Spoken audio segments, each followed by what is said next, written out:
Hello everyone, I'm Jay and this is Top Video Gems, and let's just get into it. We know what we're talking about today. It's Halloween Ends. They dropped the trailer finally and it is glorious. Let's get into it. This trailer was supposed to drop on Wednesday as of the 20th.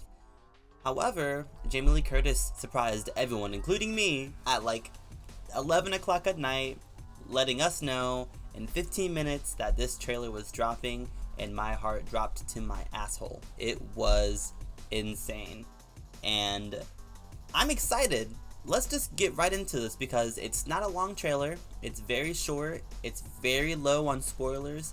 And I'm just really thankful for that because the last movie, Halloween Kills, gave away a lot of the kills, including a lot of legacy moments. It was just a choice that I was hoping Ends would hold back on. And I'm really happy with this. Not too much to show, but just enough to get the juices flowing all throughout the nooks and crannies. I really like this trailer a lot because the first half of it is super simple. It's one long lingering shot of Michael doing what he does best, which is stalking and waiting to get the kill. We see a house, we don't know whose house it is, and he is walking right up inside of it. And it reminded me of 2018's Halloween where we just see a long shot of him stalking and killing, and it was amazing. And I'm glad to see that back here. Right when Michael opens the door to execute the mission of killing, it is Laurie, and she's ready, guns up, ready to go. And that was a huge shock for me because, I mean, from this trailer and from this scene, she's ready, and she's been ready. And more on that in a bit.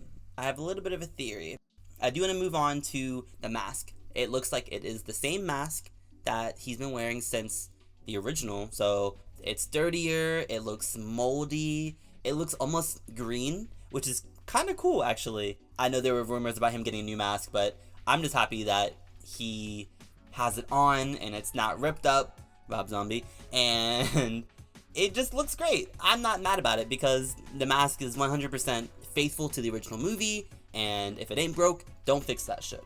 And moving on from that, we get a glimpse of new victims. We get a couple kids screaming, yelling. I'm hoping for a really good chase scene, and it seems to be that that will be the case.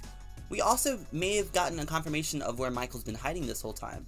It's a blink and you miss it moment, but it looks like he's been hiding in the sewers. Pennywise, hello? Are you there? If it is the case and he is hiding in the sewers, I'm just imagining him and Pennywise being roommates, sharing Wi-Fi passwords, you know, chilling out like the couple of bros they are. Let's just get right into the spoiler stuff because if we look very closely at the very beginning of the trailer, we see that Michael is venturing into a room.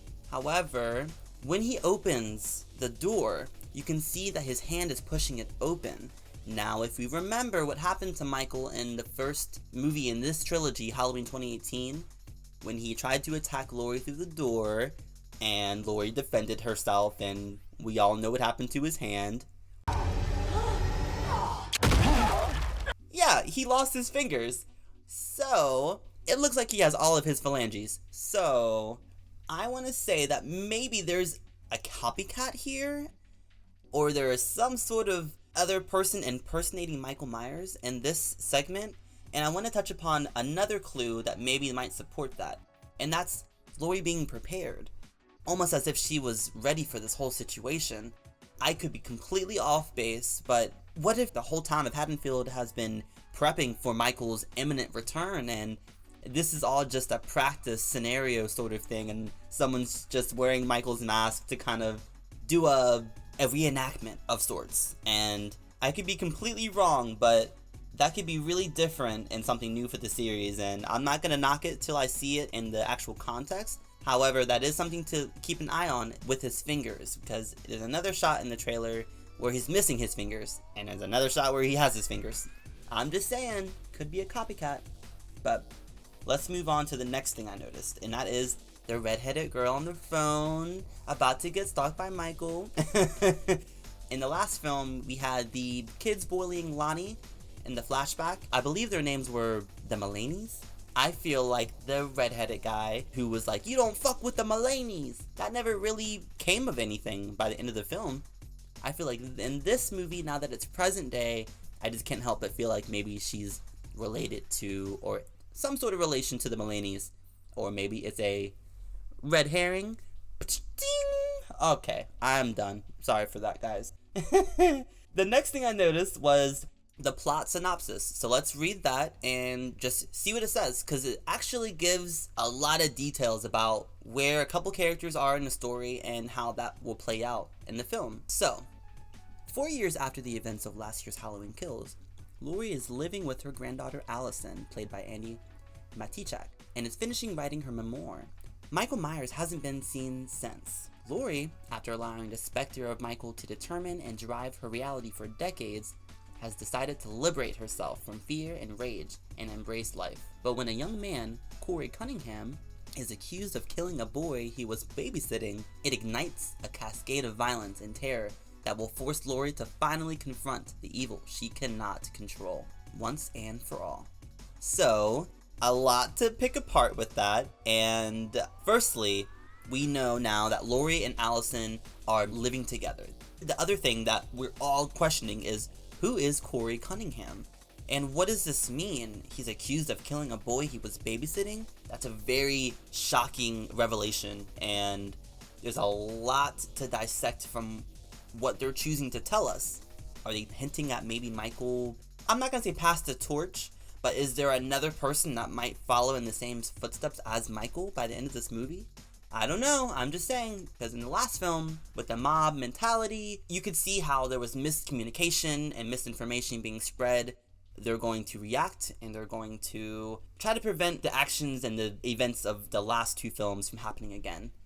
I'm interested, and I'm intrigued, and whether it works out or if they fall flat on their face, I'm open to new ideas in this series.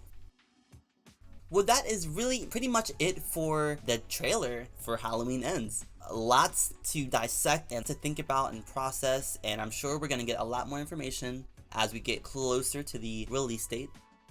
I will definitely have my ass in the seats come opening day to see this movie.